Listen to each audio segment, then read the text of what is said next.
We're live in Eagle Pass. It's February 21st, 2024, and these are your headlines.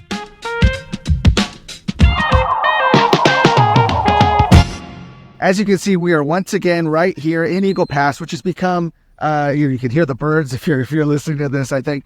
But this has become really the focal point of a lot of the talk around the invasion that we're seeing at the southern border. It's hard to believe it's been now a month since we were here last, after the Supreme Court, the U.S. Supreme Court, ruled that essentially Border Patrol could come in and cut down some of the razor wire and other barriers that Texas had been placing in an effort to try to curb some of the illegal crossings that we have seen specifically, along the entire border, but specifically in this region from Del Rio to Eagle Pass.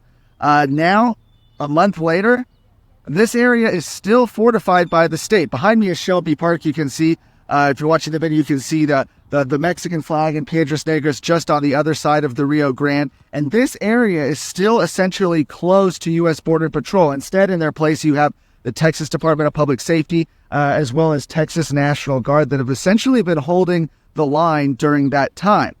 Now, there have been some newer developments. Governor Greg Abbott just recently announced that just several miles to the east of here, they are going to be building a more permanent camp for the Texas National Guard and other state officers that they put down here in the state's effort to protect the border, where the Biden administration essentially has advocated the responsibility. There have been record high crossings since President Biden took office in 2021.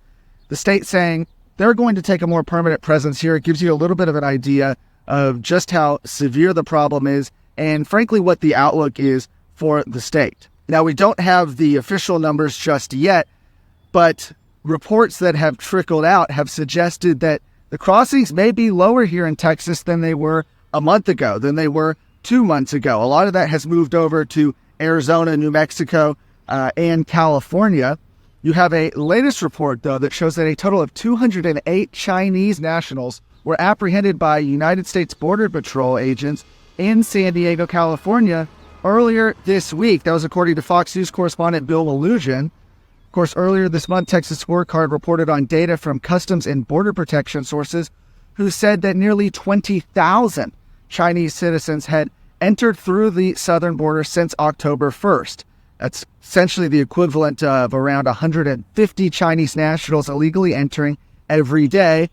In fiscal year 2023 alone, just 37,000 Chinese nationals were encountered on the border. So this is a major increase.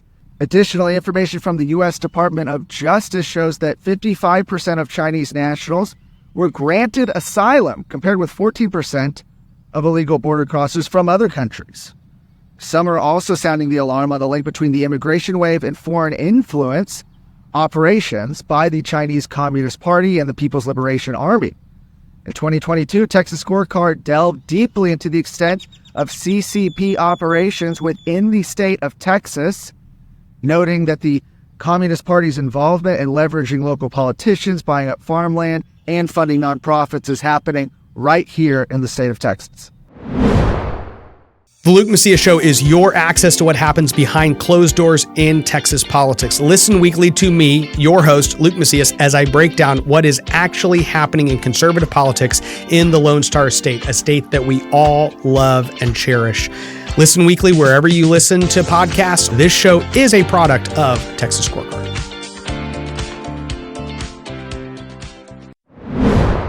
And the problem could be getting worse. After record numbers of illegal aliens have flooded into the United States, well, U.S. Immigration and Customs Enforcement is working on plans, reportedly, to release thousands of illegal aliens from detention centers into the country. Now, according to a report from the Washington Post, ICE is planning on mass releasing more than 16,000 illegal aliens into the country after Senate Republicans and a handful of Democrats rejected a border security measure, quote unquote, by the Biden administration. It was supported by Biden. The measure would have erased a $700 million budget shortfall, but did not address Republican concerns over the actual border crisis. The legislation opposed by Republican lawmakers would have provided $6 billion in supplemental funding for ICE enforcement operations, After it was voted down, ICE began to circulate an internal proposal to deal with its budget shortfall by suggesting that they reduce the detention levels from 38,000 down to 22,000.